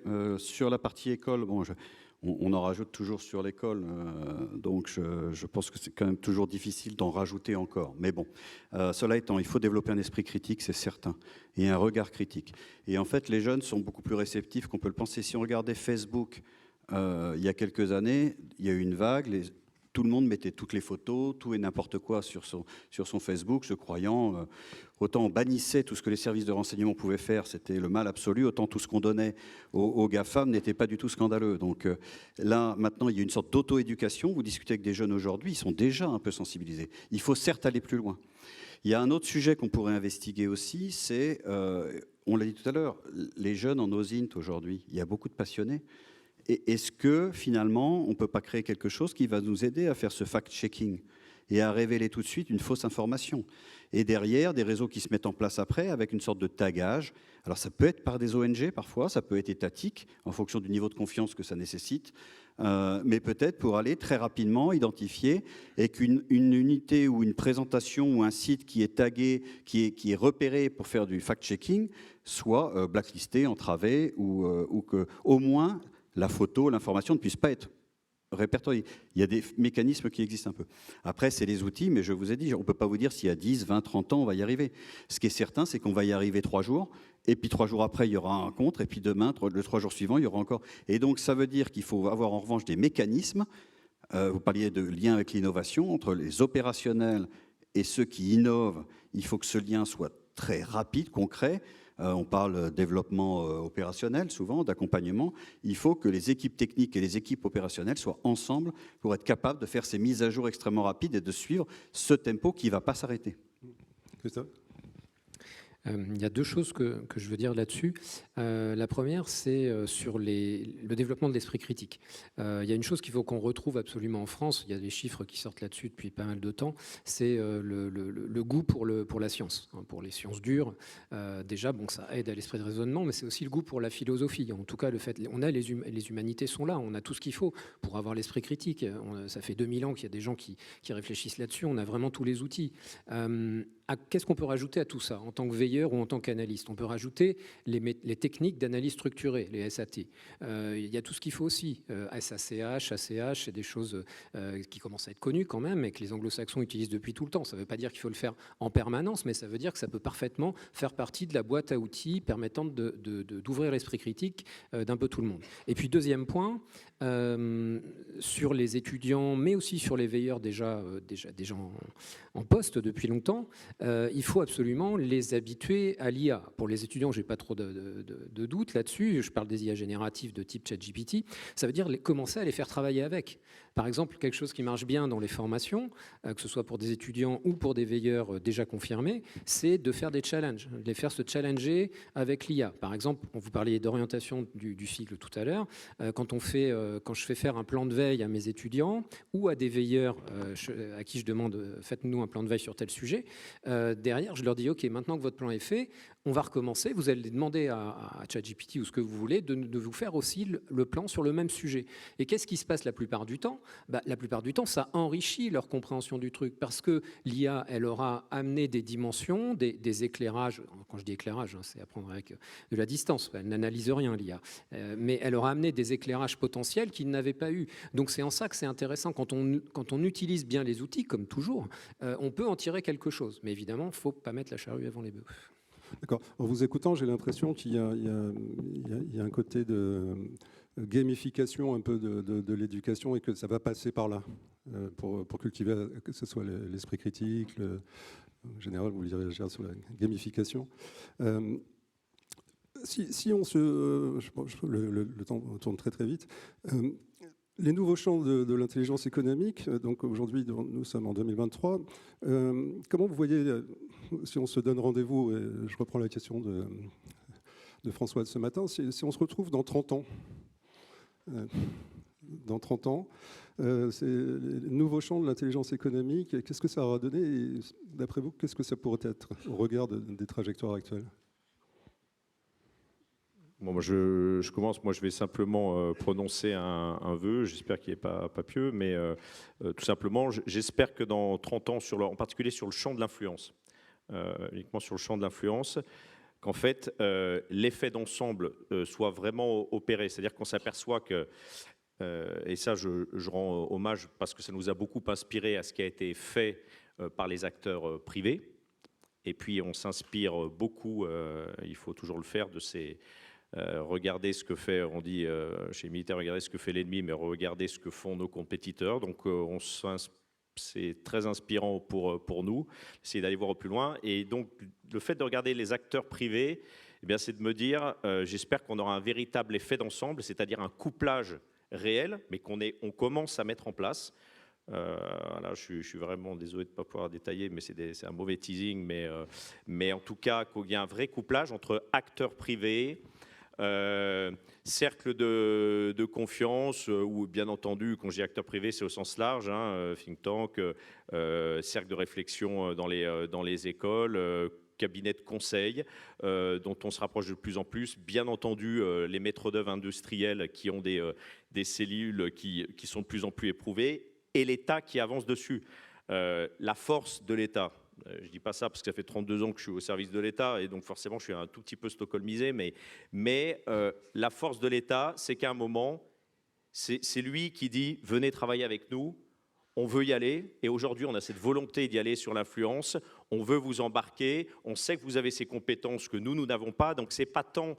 Combien vous avez de troupes pour faire ça? Parfois j'ai cette question, elle n'est pas méchante, mais le sujet il n'est pas là. Et combien vous avez de troupes pour faire ça? Dans la sous-direction, il y a une soixantaine de personnes.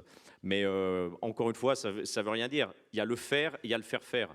Le faire-faire, c'est tout ce qu'on va faire déjà avec les services de l'État, les services de renseignement. On travaille de plus en plus étroitement depuis plusieurs mois avec la DGSE, évidemment aussi avec la DRSD, mais sur le volet offensif, sur la partie offensive de l'influence, et puis d'embarquer les acteurs privés. Donc voilà, mon vœu pieux, c'est de dire, dans 30 ans, j'espère qu'il y aura un vrai effet d'ensemble, au moins sur le sujet de l'influence. Merci. Je rebondis et je vais vous laisser répondre à la question. Mais en général, en entendant la volonté de l'État, est-ce qu'aujourd'hui, au sein de l'armée de l'État, la dimension cyber est devenu ou devient une culture, une réelle culture? Donc je ne répondrai pas encore à votre question des 30 ans, du coup. Mais ça me semblait un peu loin, 30 ans. Je voulais juste dire, sur la question de 30 ans, quand même, je pense que le premier verrou qu'il fallait faire sauter, et auquel le rapport dont vous avez parlé ce matin et l'école de guerre économique a contribué, c'est le verrou de la naïveté. On a été extrêmement naïf en France, on l'est encore, sur l'agressivité. On est dans un monde de compétition, de contestation et d'affrontement. Nous, c'est inhérent à notre formation, mais c'est la réalité, et ça veut dire que chaque pays et chaque communauté a ses intérêts et va se battre pour ses intérêts. C'est peut-être pas bien, mais c'est comme ça, il faut en être conscient. Donc si déjà on fait sauter le verrou de la naïveté, qu'on est conscient de nos atouts, pour travailler ensemble, c'est énorme. Ensuite, la dernière question, c'était... C'était, est-ce que la culture cyber irrigue? Oui, oui. Oui. Alors, comment vous dire? Terre, air, mer, déjà 3 milieux bien installés quand même dans la structure, je ne vais pas vous mentir, très installés. En revanche, il y a 10 ans, quand on a commencé à quelques-uns à évoquer, un peu plus que 10 ans, 12-13 ans, la notion de cyberdéfense, ce n'était pas un long fleuve tranquille. Aujourd'hui, ce qui se passe, les attaques un peu quotidiennes partout dans la société, fait que c'est pris en compte, c'est intégré intellectuellement, et on a pu le jouer, nous, et on est un pays assez avancé sur ce plan-là, jusque dans nos exercices. Orion, l'exercice Orion, qui est un exercice majeur, on a pu faire des incidents dans les 3 domaines de lutte, travailler cette action et l'intégrer. Donc, intellectuellement, ça commence à être intégré. Après, il faut prendre sa part, et après, quand on parle des lois de programmation militaire, il faut exister dans l'écosystème, et c'est sûr que c'est plus visible, les autres milieux sont plus visibles avec des systèmes d'armes à faire construire que quand on est sur des développements un petit peu plus agiles et particuliers. Donc il reste encore un peu de pédagogie à faire, mais je pense que c'est bien passé. Et une fois qu'on se compare après avec d'autres pays, on est même assez avancé. Très, très bonne nouvelle. On m'avait dit d'être enthousiaste sur cette table ronde, donc merci pour ce message. Christophe, dans 30 ans? Dans 30 ans, on sera encore là. Nos doubles numériques, en tout cas. J'exagère peut-être un peu, mais à peine. Tout est prêt pour ça, en fait. Imaginez que ce que disait Nicolas tout à l'heure, tout ce qu'on laisse comme trace dans nos téléphones, toutes les utilisations d'IA qu'on commence à avoir, toutes les questions qu'on aura posées, toutes les thématiques auxquelles on sera intéressé, qui sont bien gentiment compilées dans nos profils divers et variés. À partir de ça, qu'est-ce qu'on pourrait avoir? Imaginons qu'on ait la main un peu sur tout ça, sur tous ces profils. On en aurait un profil unique qui serait notre double numérique, finalement. Les auteurs de science-fiction y pensent depuis longtemps, mais les grands des GAFAM, les PDG sont tous des grands lecteurs de science-fiction depuis longtemps. Donc on va aussi vers ça. Et donc nos doubles numériques, qui seront aussi nos assistants, non seulement pourraient nous accompagner, et c'est sûrement ce qu'on va voir arriver dans les 2 ans à venir, au jour le jour dans nos tâches quotidiennes, c'est déjà ce qui est implémenté dans les Digital Workplace chez Microsoft et autres. Et donc enregistre tout un tas de choses sur nous et crée notre profil. Mais en plus de ça, la question va se poser de qu'est-ce qu'on fait de ces profils quand la personne n'est plus là, quand la personne quitte l'entreprise ou quand elle quitte cette terre. Parce que la question sera la même finalement. Qu'est-ce qu'on en fait? Est-ce qu'on continue à alimenter ces doubles et à les faire vivre, et à les faire discuter entre eux si nécessaire, ou pas? Alors je sais que j'ai l'air de dire des choses qui sont tirées directement de la science-fiction, mais je pense que les grands patrons des grosses boîtes, notamment américaines, mais pas que, ont typiquement ce genre de choses en tête. Voilà. D'accord. Donc ça veut dire que le champ de l'intelligence économique aura lieu via des artefacts ou des avatars virtuels Pas que. Pour des entreprises dans le métavers, c'est ça? Il pourrait y avoir ça, oui. Merci. En tant que conseil, en tant qu'assistant. Le GPT, spécialisé en intelligence économique. Voilà. Je m'arrêterai. Nicolas, dans l'intelligence économique, le nouveau territoire dans 30 ans? Déjà à 5 ans. Moi, je suis très enthousiaste parce qu'en France, on a vraiment des savoir-faire qui sont uniques au monde. Dans des domaines de spécialité. Si je prends on pourrait citer plein d'exemples, mais dans le cyber, il y a une société française, pour ne pas la citer, qui s'appelle Synactive, qui, il y a quelques mois, a gagné un concours de piratage à Las Vegas. Ils ont piraté plein de choses, mais notamment la Tesla, où simplement, à partir d'une connexion Bluetooth sur le système d'infotainment, donc l'autoradio, ils ont réussi à prendre le contrôle complet de la voiture. Si on n'est pas technicien, on ne peut pas se rendre compte du niveau de perfectionnement qu'il faut pour arriver à cette excellence et pirater un objet technologique comme la Tesla. Et ça, ce sont des Français. C'est une société 100% française. En IA, il y a des sociétés dont on ne connaît pas forcément le nom, Hugging Face, moitié en France, moitié aux États-Unis. Ils ont levé des capitaux aux États-Unis. Strictement inconnu, Hugging Face, c'est un acteur incontournable de l'IA aujourd'hui. On a vraiment beaucoup de savoir-faire et je suis plutôt optimiste. Je dirais que la seule crainte, le petit bémol, c'est la réglementation, où on aurait besoin de clarification sur ce qu'on peut faire, mais encore une fois, il y a des choses positives. J'ai vu dans la presse cette semaine que les enquêteurs sous identité fictive maintenant ne risquent plus d'être attaqués pour usurpation d'identité, donc pour les forces de l'ordre. Donc c'est des précisions comme ça sur ce qu'il est possible de faire dont on a besoin et pas forcément de plus de réglementation. Un droit de l'OSINT, je ne suis pas sûr, c'est-à-dire il y a le droit, il y a les données qui sont librement accessibles sur Internet. Clarifions peut-être les petits points d'ombre qui sont l'intérêt légitime du RGPD. On y met ce qu'on veut. Je pense d'ailleurs que c'est assez amusant, en travaillant avec des industriels, depuis quelque temps, on a vu pas mal de départements juridiques et les réponses qu'on peut donner au RGPD sur la légitimité de tel ou tel recueil, mais il n'y a pas de réponse identique. Et à la fin, tout le monde dit « j'en sais rien ». Donc voilà, vous passez beaucoup de temps sur des incertitudes et ça, mine de rien, ça fait perdre un petit peu de temps.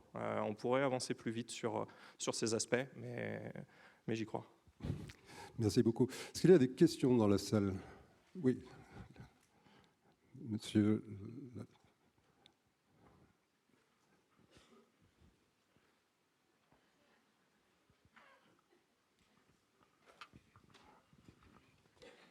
Merci.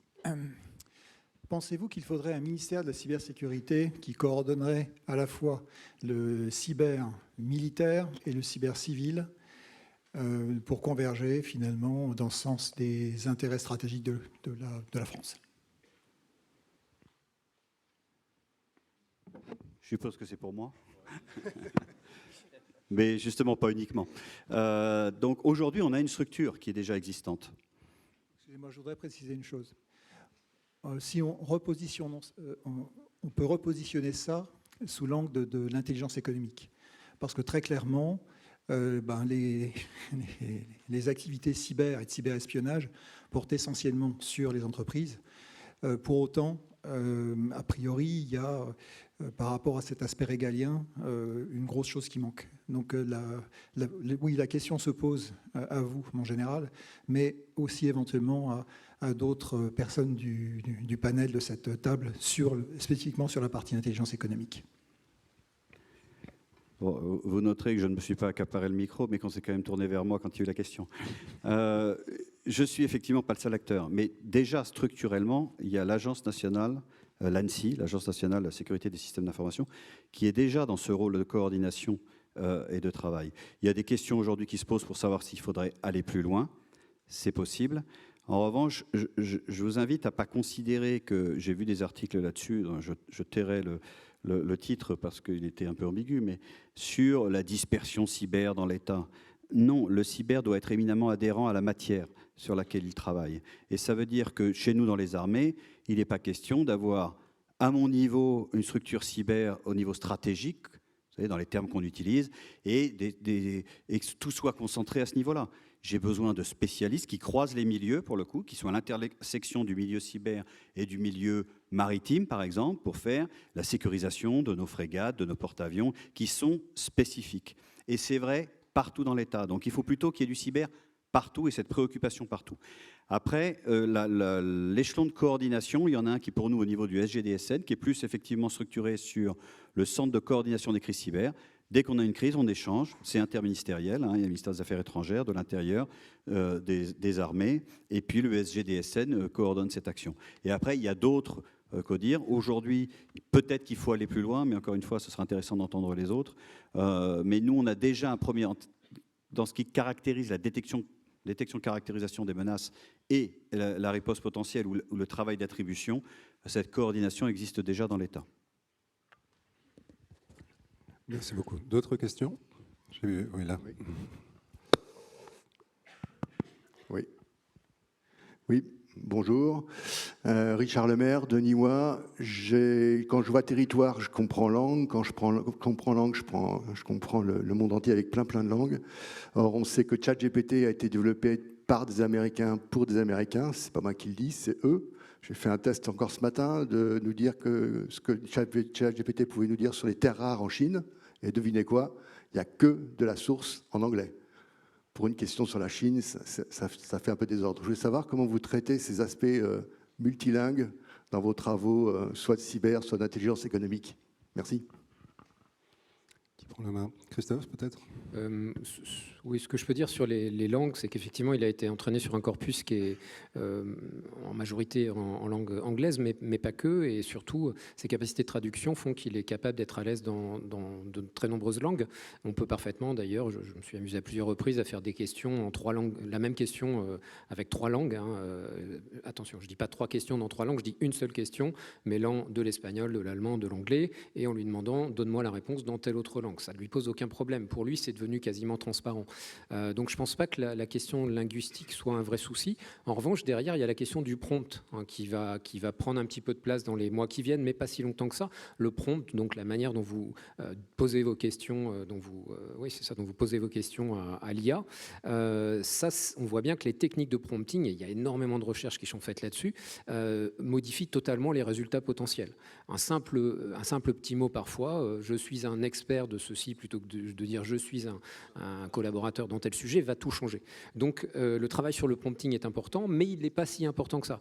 On a tendance à dire qu'il faut que tout le monde fasse du prompting. Non, dans les mois qui viennent, il y aura déjà on a des tests qui montrent que certaines IA font des prompts qui répondent mieux, qui donnent de meilleures réponses derrière que les humains, que des humains qui seraient confrontés au même type de questionnement. Donc le prompting va être important. Ce qui va être important, c'est de le comprendre, mais le fait de savoir en faire soi-même, à chaque fois, pas forcément si indispensable que ça, et ça va arriver très vite aussi. Donc cette phase où on dit qu'il faut que tout le monde soit prompt engineer, j'y crois pas plus que ça. Voilà.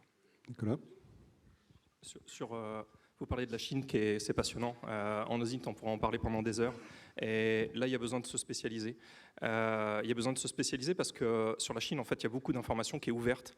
Je parlais en introduction des registres d'entreprise. On pourrait se dire la Chine, c'est complètement fermé, on n'a rien. Au contraire, tout est ouvert en Chine, plus que dans de nombreux pays européens. Sauf, il y a un petit bémol, il y a une difficulté, c'est que très souvent, il faut une IP chinoise pour accéder à ces sites. Ou alors, il vous faut un numéro de téléphone chinois. Parce que c'est le téléphone qui va vous authentifier, vous allez recevoir un SMS, etc. etc.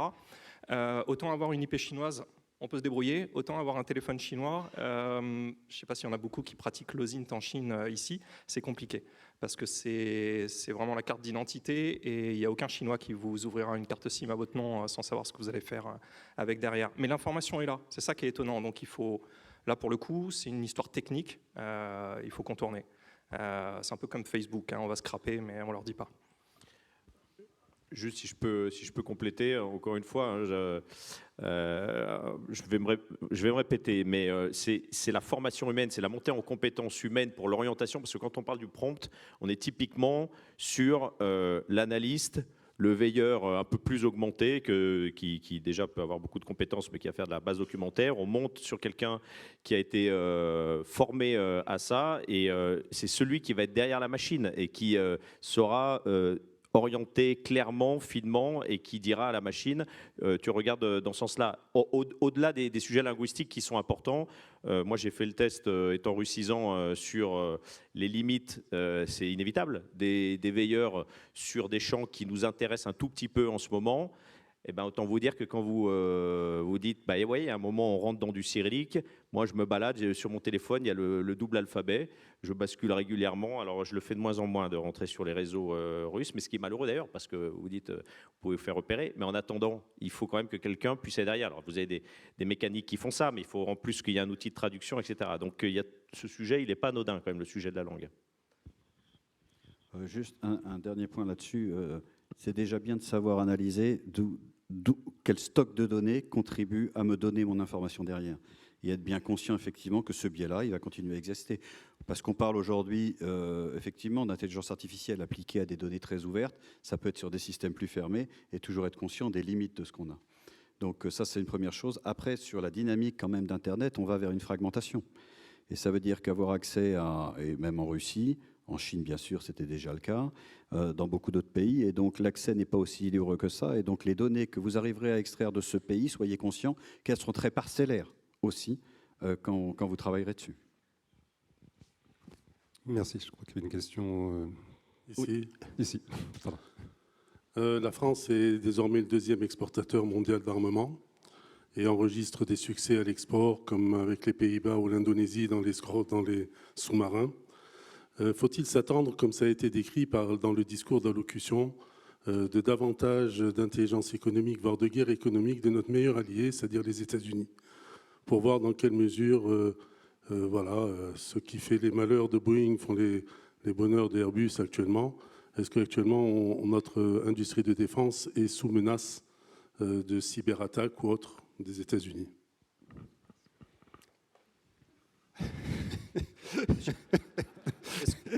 Je veux juste, alors pour le coup, je suis pas du tout Bon, tu expert. confirmes, on est deuxième. Je suis pas l'expert militaire, mais je veux juste répondre sur une chose sur les menaces et pas forcément sur les États-Unis.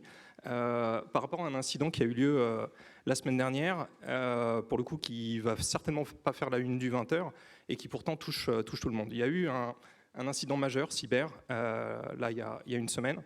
Vous voyez tout ce que c'est l'open source, les logiciels open source. Internet ne pourrait pas fonctionner sans les logiciels open source. Linux, etc. Si vous enlevez ça, il n'y a plus Internet aujourd'hui. Notre vie, tout Internet tient sur ces logiciels. Il y a un individu, une organisation, aujourd'hui personne n'en sait rien, qui a, pendant de longues années, travaillé pour introduire une backdoor dans une librairie logicielle qui sert à faire de la compression de fichiers. Librairie qui s'appelle XZ, si vous voulez rechercher les références, et ce que vous allez lire est passionnant.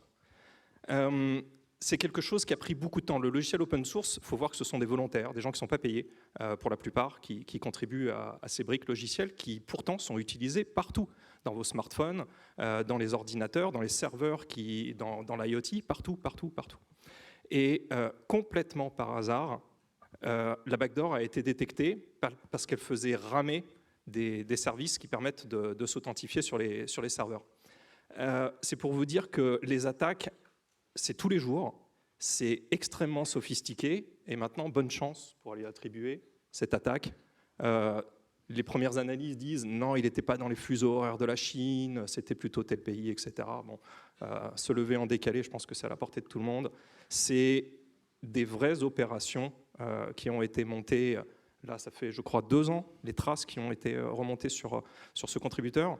Et le petit aspect aux int qui est amusant, on a passé, quand vous contribuez à ces logiciels, il y a votre adresse email qui apparaît quand même. C'est la trace que vous laissez sur Internet. On s'est amusé à passer l'adresse email dans notre plateforme, et devinez ce qu'on a trouvé. Rien. C'est pas possible. Il n'y a pas quelqu'un qui n'existe pas en OSINT. Il n'y a pas quelqu'un qui n'a pas des comptes de réseaux sociaux. Il n'y a pas quelqu'un qui n'est pas dans un leak. Il n'y a pas quelqu'un qui est enregistré sur des plateformes de e-commerce. Rien. Juste un compte GitHub.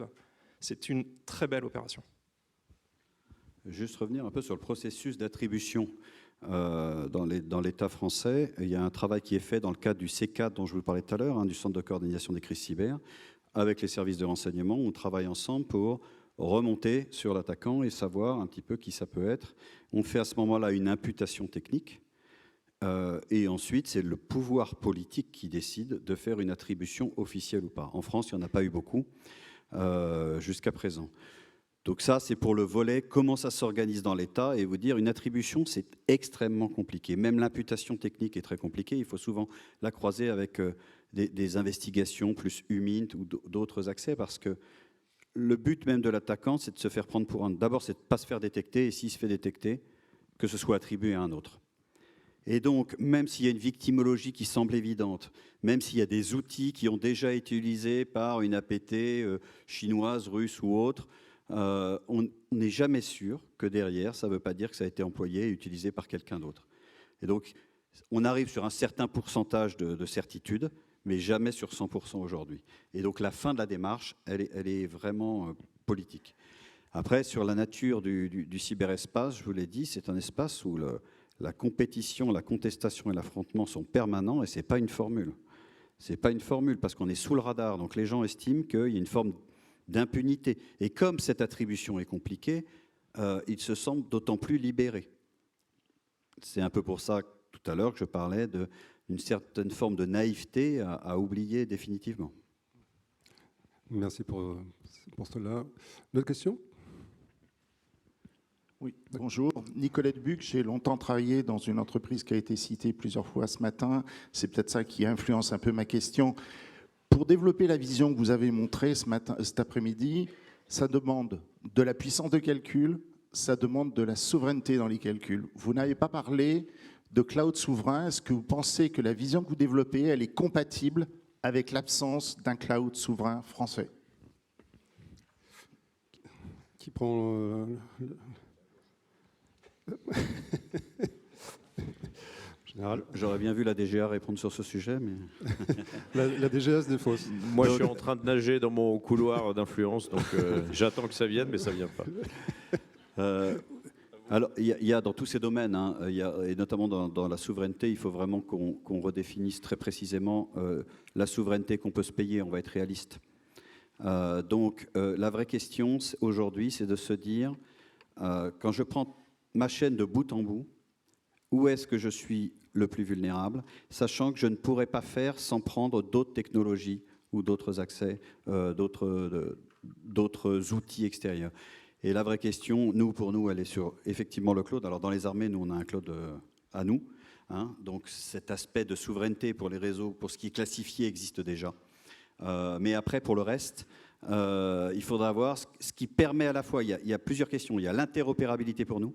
Comment je parle pour le militaire là, hein, comment je reste interopérable avec d'autres nations dans le cadre de mes conflits, et pour ça, ça doit être des choses partagées. Et donc, on est plus sur le tagage de la donnée, qui elle aussi, tagage et chiffrement, qui peut avoir d'autres difficultés. Mais c'est un sujet à l'étude, mais si on veut une autonomie complète sur le sujet, je pense que vous maîtrisez mieux que moi la notion des coûts, mais je crois qu'on va chercher très loin. Merci beaucoup.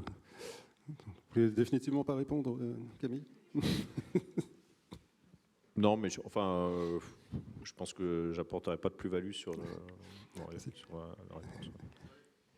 Voilà. D'autres questions? Oui. Bonjour. On vous entend. Ok. Bonjour messieurs, merci pour ces interventions. Une petite question sur les méthodes de collecte du renseignement. Comment voyez-vous le positionnement de l'intelligence humaine, de l'UMINT, vis-à-vis de ces nouvelles méthodes qui sont en train d'émerger? Est-ce qu'on considère que c'est quelque chose qui va devenir un peu vieux jeu et démodé, ou au contraire qui va être revalorisé pour peut-être pallier aussi au mirage technologique? Merci. Bon, alors je réponds. Allez, voilà, je m'y colle. Non, merci pour la question, parce que pour le coup, nous y accordons beaucoup d'importance. Donc encore une fois, c'est un complément à tout le développement technologique qui se fait aujourd'hui. Alors, on a quand même pas mal parlé d'intelligence artificielle. Et puis, bien entendu, ce qui est le socle pour nous, le renseignement d'origine source ouverte, donc qu'on appelle l'OSINT. Et ça vient compléter ce qui, j'espère, ne disparaîtra jamais, ce que sont les réseaux humains. Alors, encore une fois, là, j'enfonce une belle porte ouverte, mais ça paraît évident parce que trop souvent, quand on entend OSINT, dans des schémas un peu simples, bon, on voit le type avec son écran, son clavier, un spécialiste, un vrai spécialiste dont on a besoin, et puis voilà, puis on dit l'OSINT, c'est ça. Moi, quand j'entends renseignement d'origine source ouverte, eh bien, c'est également, et c'est ce qu'on met en place, des gens qui, sans être sous couverture, donc sans utiliser la clandestinité, ce qui appartient évidemment à des services appropriés, peut aller dans des forums, va dans des colloques. Il y a des gens qui font de l'OSINT ici, là. Reprend des flyers, etc., etc. Donc ça, c'est tout le réseau humain qui non seulement est existant, mais se développe et se densifie. Et on se forme à ça. Et c'est pas simplement, il n'y a pas le chef d'équipe de recherche humaine qui s'enterre ou qui sait faire du traitement de sources humaines, voilà, qui lui est dans une spécificité vraiment unique à son métier. C'est des gens qui sont dans un réseau humain donc, que nous avons développé. Donc ça a bien avancé au sein de la DGA. Et bien entendu, c'est toute une coordination de plusieurs réseaux par rebond. Pour donner un exemple, sur les missions d'intelligence économique, encore une fois, dans mon couloir de nage dont je vais bientôt sortir, ça fait 1h30 que j'y nage, mais sur la politique industrielle de défense, les missions d'intelligence économique à l'étranger, c'est un spectre qui est particulier. Un attaché d'armement, ce n'est pas sa mission première. Et la direction de l'industrie de défense, a besoin de se nourrir de ce spectre des missions d'intelligence économique. Évidemment, il y a l'OSINT qui nous permet d'aller au plus loin depuis plusieurs claviers pour aller voir, par exemple, les BITD étrangères. Et puis, il y a du réseau humain qu'on construit sur des relais qui sont présents, qui sont immergés dans le tissu économique, qui sont là depuis longtemps, qui sont des résidents. Voilà, et donc, tout ça, ça se construit et ça vient compléter. Tu voulais compléter ? Je complète juste sur ce que je connais, c'est l'aspect privé. Je suis cofondateur d'un cabinet d'intelligence économique dont la spécialité, c'est le renseignement humain. Vous avez compris que moi, j'ai plutôt une fibre technique, ce qui m'a amené à la création de cette filiale et les Fantastiques sur l'OSINT. Est-ce que parce qu'on a créé les Fantastiques, il n'y a plus le renseignement humain? Évidemment non. Il y a des sujets qu'on peut traiter de A à Z en OSINT, sur de la fraude, sur de la contrefaçon. Maintenant, sur les gros dossiers, c'est évident que le renseignement humain, il n'y a rien qui le remplacera. Et dans les grands enjeux, on en a besoin. Merci beaucoup. Une dernière question. Moi, j'avais une question sur la compréhension de la globalisation à l'international relative à l'intelligence artificielle, ça fait le lien avec la précédente question sur la capacité en infrastructure et la capacité à rassembler les données. Dans 10 ans, les deux concurrents que vous avez cités auront-ils fait le choix de l'intégration de ces capacités d'infrastructure, c'est-à-dire puissance de calcul et capacité de données, l'intégration des services? Pour comprendre, auront-ils fait dans 10 ans le choix d'intégrer ces capacités de données et de capacités de calcul pour comprendre le monde international? En général, je suis désolé. Je suppose que c'est encore pour moi. Et ben là, je vais faire pas le couloir de nage, mais je ne peux pas vous le dire, j'en sais rien. Aujourd'hui, en termes de vision précise, et je ne suis pas sûr qu'ils sachent exactement tous où ils vont en ce moment. Ça intègre de multiples facteurs qui font que c'est encore compliqué. Je vous ai dit, quand je ne sais pas, je vous le dis, et c'est le cas.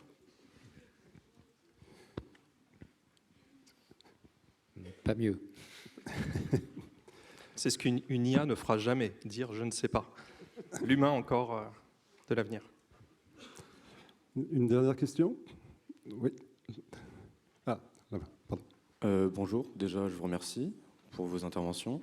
Et j'ai une petite question cette fois sur une technologie qui est l'obfuscation d'empreintes d'identité numérique utilisée par les groupes APT en particulier et qui s'achètent sur différents forums. Je pense que vous verrez de quoi je veux parler.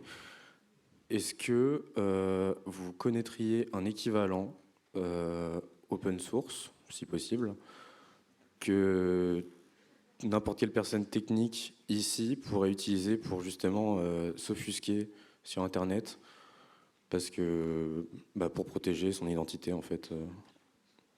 Voilà. Merci beaucoup. Là, on commence à rentrer dans un débat très technique. Je ne suis pas sûr que ce soit. C'était un outil. C'est des questions intéressantes, l'anonymat sur Internet, mais oui, ça demande des réponses plus détaillées. Il y a largement la documentation sur Internet là-dessus, si vous parlez de Tor, de choses comme ça. Il y a beaucoup de documentation qui est largement disponible, expliquée, mais c'est des sujets intéressants. Merci, éventuellement vous échangerez. Ouais. Mais bon. Est-ce qu'on prend encore une question? Il nous reste, oui, une dernière question. Je crois que tu as là. Là.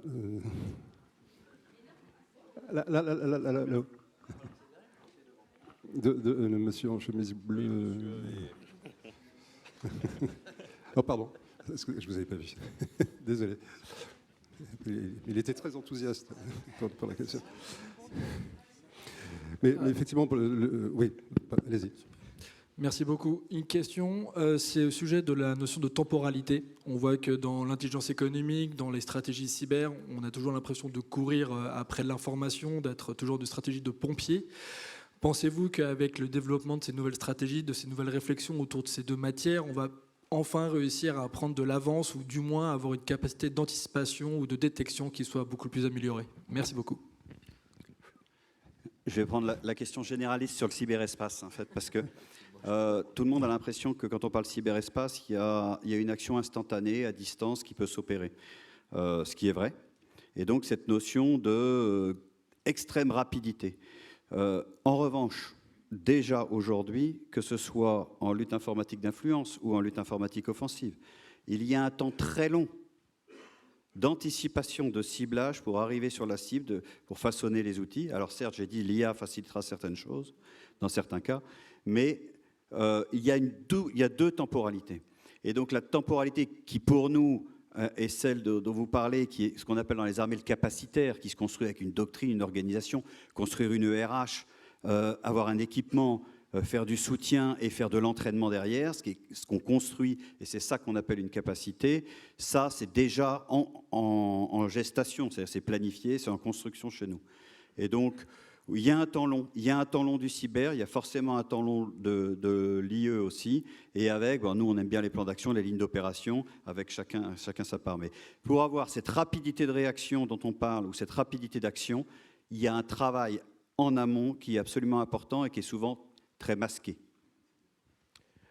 Si je peux compléter sur la partie intelligence économique, c'est sur l'influence, mais sur un segment de l'influence où on peut dire, comme vous l'avez dit, c'est pour ça que je ne suis pas tout à fait d'accord, surtout, on peut dire qu'on court un petit peu après. À vrai dire, quand on est sur de la veille, anticipation, j'aime pas dire la veille seule dans les 3 piliers de l'IE, tout simplement parce qu'aujourd'hui on en est à des stades où on va dire veille / analyse anticipative, mais c'est là où on se situe. Bon, quand on fait de l'analyse anticipative, autant dire qu'on essaie de ne pas courir après l'info. Dans l'influence, il y a 3 segments. J'en vois un où on va dire peut-être qu'on est en réaction, c'est la contre-information et donc la contre-influence qu'on va mener parce que quelque chose s'est passé. Maintenant, moi je vous en sors 2 autres qui à mon avis me parlent, où là justement on devance. C'est l'influence positive que certains vont lier au rayonnement. Donc l'influence positive qu'on va mener, tout ça c'est une manœuvre bien prise en amont. Et puis il y a l'influence offensive. Si dans l'influence offensive, je suis en train de courir après, ça ne marche pas du tout. L'influence offensive, des manœuvres qu'on est en train de monter actuellement, tout ça, c'est des étapes régulières, très bien montées, extrêmement structurées, avec des protocoles très clairs. Et là, je peux vous dire qu'on ne court pas après l'information. Merci. Je vous en prie. Et ce sera la dernière question. Bonjour, Thierry Ayache, consultant information et technologie. Alors, on parle des nouveaux territoires de l'UE, on a évidemment beaucoup parlé de l'intelligence artificielle. Je voudrais juste reprendre la question sur la linguistique. Bien sûr qu'en prompt, on peut questionner une IA dans presque n'importe quelle langue et avoir une réponse dans presque n'importe quelle langue.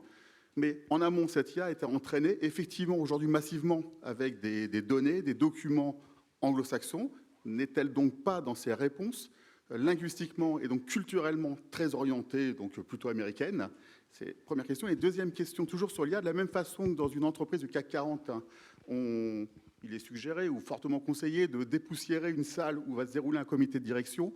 Ne doit-on pas avoir les mêmes précautions vis-à-vis des questions qu'on pose à une IA, en particulier questions stratégiques ou questions de R&D? Et vous avez juste évoqué, par exemple, GitHub tout à l'heure. Effectivement, de la même façon, déposer ces composants de projet IT sur des sites comme GitHub. Aujourd'hui, est-ce que ça n'est pas une grande naïveté dont on a beaucoup parlé en termes d'intelligence économique? Alors, pour aller vite, oui et oui. Oui, ce que vous dites est tout à fait juste sur la première partie. Effectivement, on rentre dans la partie guerre cognitive. Si, à partir du moment où les réponses sont structurées dans un logiciel mental anglo-saxon, évidemment qu'on va le percevoir et on va l'intégrer, ou pas d'ailleurs, ça dépendra. D'où l'importance d'avoir nos propres modèles de langage intégrés sur la langue française notamment, mais pas que. Donc la réponse est oui, il faut se méfier évidemment de ça. ça, et ça va faire partie des champs de recherche importants dans les années à venir, c'est évident. Et deuxième point, oui aussi, évidemment, qu'il faut faire absolument attention à ce qu'on met dans les IA génératives. La première chose à faire, c'est de rien mettre qui vienne de votre société, de votre organisation. Donc bien sûr, on joue avec ces IA pour apprendre à les apprivoiser, mais ensuite, on ne travaille avec ses propres documents que sur des modèles de langage déployés sur des serveurs internes. Et on ne s'amuse absolument pas à mettre des documents PDF, des comptes de résultats ou je ne sais quoi, ou des plans stratégiques sur des outils de type ChatGPT, évidemment. Oui. C'est bien, c'est mieux en le disant, vous avez raison. Merci Christophe. Merci beaucoup, messieurs. Merci à tous Merci pour à votre vous. attention. Merci, messieurs. N'oubliez pas la petite photo traditionnelle. De notre côté, on va faire une petite pause